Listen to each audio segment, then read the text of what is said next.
Hi, பாரம்பரிய முறையில் பருத்திப்பால் செய்யலாமா?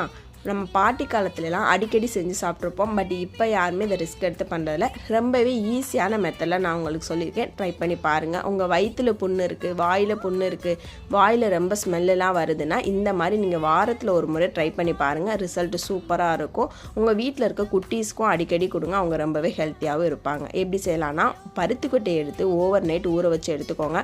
அதை மார்னிங் எந்திரிச்ச உடனே மிக்சியில் போட்டு நல்லா அரைச்சி எடுத்துக்கோங்க. அதோடைய வேஸ்ட் எல்லாம் தூக்கி போட்டுட்டு அதில் உள்ள பாலை மட்டும் எடுத்து வச்சுக்கோங்க. நல்ல ஒரு அடிகனமான பாத்திரத்தை எடுத்து வச்சு அதில் இது எல்லாமே சேர்த்துக்கோங்க. நான் ஒரு 5 பேருக்கு இது செஞ்சுருக்கேன். உங்கள் வீட்டில் தேவையான அளவு நீங்கள் பருத்தி கொட்டையை ஊற வச்சு இந்த மாதிரி செஞ்சுக்கலாம்.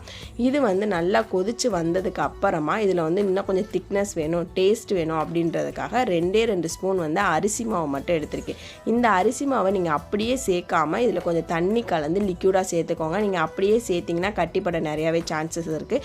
இந்த மாதிரி லிக்யூடாக கலந்து சேர்த்ததுக்கு அப்புறமே நீங்கள் அடுப்பை லோ ஃப்ளேமில் வச்சு கைவிடாமல் நல்லா கிளறிடணும். ஏன்னா இப்போ அச்சரிசி மாவு டக்குன்னு வெந்து வரும்போது நம்மளுக்கு கட்டி கட்டியாக வர்றதுக்கு நிறையா வாய்ப்பு இருக்குது. நீங்கள் சிம் ஃப்ளேமில் வச்சு கைவிடாமல் கிளறி விட்டிங்கன்னா அது நல்லாவே சூப்பராக லிக்யூடாக இருக்கும். அதுக்கப்புறம் உங்களுக்கு தேவையான அளவு ஸ்வீட்னஸ் சேர்த்துக்கலாம். நான் வெல்லம் தான் எடுத்துக்கிட்டேன், ஃபில்ட்ரு பண்ணி எடுத்துக்கிட்டேன். ஏன்னா டஸ்ட்டெலாம் இருக்கும். நீங்கள் எப்படி வேணாலும் சேர்த்துக்கோங்க.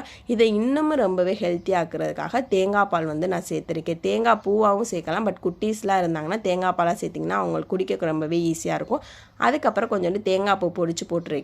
இந்த மாதிரி டேஸ்ட்டாக சூப்பராக சாப்பிட்டீங்க அப்படின்னா உங்கள் வீட்டில் இருக்க குட்டீஸ்லேருந்து பெரியவங்க வரை ரொம்பவே விரும்பி சாப்பிடுவாங்க. உங்கள் வீட்டில் இருக்கவங்களுக்கு அடிக்கடி பண்ணி கொடுத்து பாருங்கள். இந்த மாதிரி ஹெல்த்தியான ரெசிபி வேணால் நம்ம சேனலை ஃபாலோ பண்ணிவிட்டு நெக்ஸ்ட் என்ன ரெசிபி வேணும் கமெண்ட்டில் சொல்லுங்கள். பை.